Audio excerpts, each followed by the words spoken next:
Salut tout le monde, j'espère que vous allez bien les amis. On est parti pour une nouvelle vidéo. On va démarrer avec les deux unes des quotidiens madrilènes, Marca et As. Évidemment, la une de Marca est consacrée à Kylian Mbappé avec une offre démentielle qui arrive en provenance d'Arabie Saoudite puisque le club d'Al Hilal a offert 300 millions d'euros au Paris Saint-Germain pour Kylian Mbappé. Donc évidemment, c'est une offre qui a déjà convaincu le Paris Saint-Germain.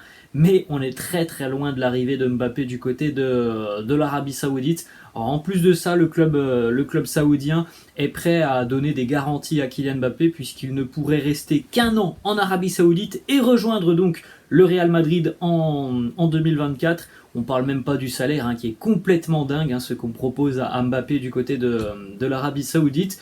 Les informations donc que l'on a sur le dossier Kylian Mbappé, Fabrizio Romano nous annonce que ce qu'il se dit des personnes qui sont proches de Kylian Mbappé, c'est que lui ne considère absolument pas cette offre d'Arabie Saoudite. Il souhaite continuer en Europe. Ça va donc être très compliqué pour le club saoudien, malgré les sommes astronomiques que l'on propose à Mbappé, de le convaincre. On regarde donc les informations cette fois-ci du quotidien L'équipe. Le Real Madrid veut Kylian Mbappé. Bon, c'est un secret pour personne. Mbappé veut le Real Madrid et n'a qu'une seule idée en tête si jamais il doit quitter le Paris Saint-Germain, c'est le PSG. Visiblement, il n'y a aucun autre club qui tenterait Kylian Mbappé. Même Liverpool, on sait, je crois que c'est sa maman ou son papa, il me semble que c'est sa maman qui est fan de Liverpool. Voilà, c'est pas dans l'esprit de Kylian. Lui, s'il doit quitter Paris, ça sera le Real Madrid. Le PSG espère évidemment que le départ de Mbappé soit bouclé et finalisé le plus rapidement possible parce que voilà, on est en plein milieu de mercato, il faut aussi éventuellement préparer l'après Mbappé. Donc dans l'intérêt du PSG, il souhaiterait que le transfert de Mbappé se fasse dans les tout prochains jours. Évidemment, un transfert comme celui de Kylian Mbappé, ça ne se règle pas en quelques jours.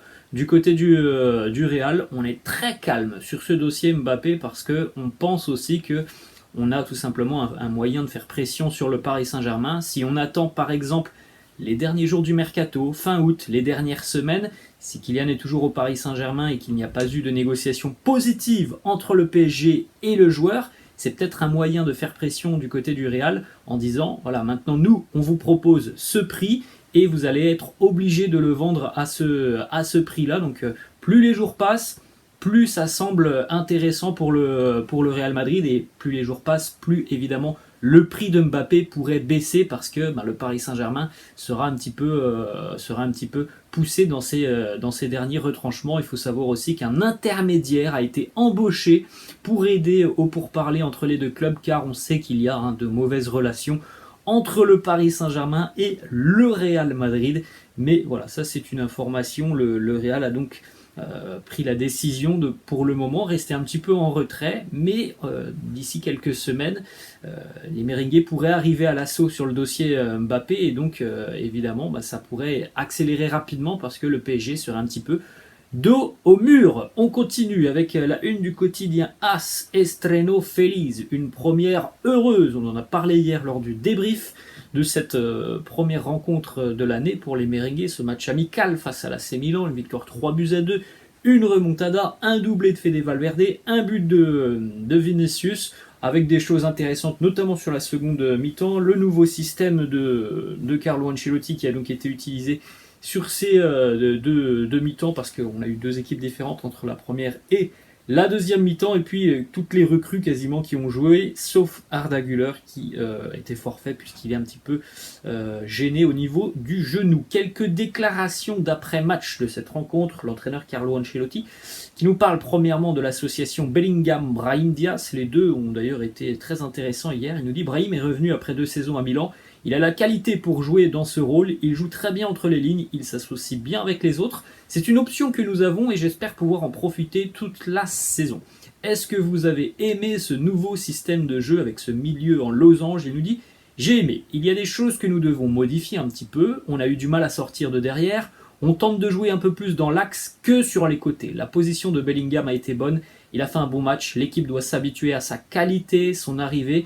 elle va nous profiter cette saison. J'ai aimé le système, même si le pressing n'a pas toujours été bien fait, mais mes sensations sont positives. C'est un match de reprise, il y a quand même des choses positives, évidemment il y a encore beaucoup de choses aussi à travailler, à perfectionner, mais c'est des choses plutôt positives que l'on a vues hier, des enchaînements aussi très intéressants en première période, notamment de bonnes combinaisons avec Jude Bellingham. Comme le dit Carlo, c'est pas la même chose que les saisons précédentes où on voyait beaucoup plus le Real utiliser les ailes, notamment Vinicius, Rodrigo, peu importe le joueur qui était de l'autre côté, mais beaucoup plus les ailes. Hier, on a vu, de par le système aussi évidemment, un jeu beaucoup plus axial. On enchaîne avec une autre déclaration de Carlo. Quelle est la position idéale pour Bellingham? Il nous dit, dans le système que nous avons utilisé aujourd'hui, lui sera le numéro 10. Si on vient à jouer en 4-3-3, il sera intérieur droit. Pour lui, le meilleur rôle est 10 parce qu'il est proche de la surface. Ça dépend donc du système. On enchaîne avec une autre question d'un journaliste. On va voir un Real qui presse plus peut-être pour régler les problèmes défensifs. Il nous dit on doit presser un peu plus haut sur le terrain. Avec ce système, nous avons un pressing plus central et moins latéral. Sur le plan défensif, c'est certain que ce n'est pas le meilleur système, mais je dois m'adapter aux caractéristiques de mes joueurs. Autre question d'un journaliste, alors ça avait été étudié visiblement la semaine dernière à l'entraînement. Bellingham qui pourrait potentiellement jouer faux numéro 9 dans un 4-3-3. Il nous dit, si on joue dans un 4-3-3, l'attaquant de référence doit être Rodrigo. Et pour jouer sur l'aile droite, on a Valverde et Arda Güler. On a différentes options. Nous avons aussi la possibilité de jouer avec un joueur derrière l'attaquant. Et la meilleure option serait celle de Bellingham qui serait utilisée derrière Rodrigo. Une petite déclat de Fede Valverde, double buteur hier, il repart sur de bonnes bases, avec des frappes de l'extérieur de la surface de réparation pour Fede Valverde, qui a été bien aidé par une grossière erreur du portier milanais sur le premier but. 2 minutes plus tard, récupération haute et une frappe qui a laissé de marbre Sportiello. Fede qui nous dit « Je vais tout simplement faire ce que me demande Carlo Ancelotti. S'il me demande de mettre 10 ou 15 buts cette saison, je vais tenter de le faire. » Ensuite, une petite photo assez sympa dans le vestiaire. Les nouveaux merengues présents sur cette photo avec le jeune Nico Paz qui a joué aussi quelques minutes hier. Jeune joueur très très propre Nico Paz. La présence de Rosselló, Jude Bellingham, Brahim Diaz et Fran Garcia. On enchaîne avec une autre photo. 11 ans séparent ces deux images entre le match face à l'AC Milan et le dernier match de Rosselló sous les couleurs du Real Madrid. 11 ans donc entre ces deux photos. On enchaîne, déclaration de Fran Garcia qui nous dit « Je suis très heureux de la façon dont le match s'est terminé. Pour moi, c'est une énorme fierté de porter à nouveau ces couleurs. Je suis content d'accumuler du temps de jeu. » À l'issue de la rencontre, on a eu quelques échanges entre supporters et joueurs, quelques autographes qui ont été signés par les joueurs. Et on a un supporter qui a demandé à Luka Modric « Est-ce que l'on te verra dans 3 ans aux États-Unis pour la Coupe du Monde ?» Réponse de Modric avec un grand sourire. Ah, c'est quand même dans longtemps.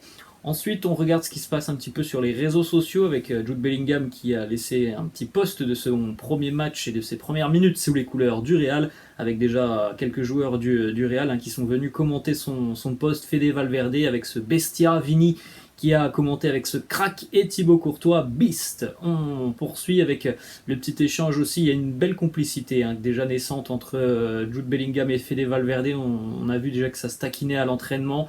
Petit post de Fede Valverde et Jude Bellingham qui lui aussi est venu poser son petit commentaire avec Machine. On continue les amis, 2 informations pour terminer, des informations qui concernent la séance d'entraînement de la veille, donc lendemain de match. Arda Güler n'a toujours pas repris l'entraînement collectif, vous le voyez sur cette image, il s'est entraîné de manière individuelle. Bon, le petit point positif, c'est que visiblement il n'y a plus de bandage au niveau du genou pour le jeune espoir turc.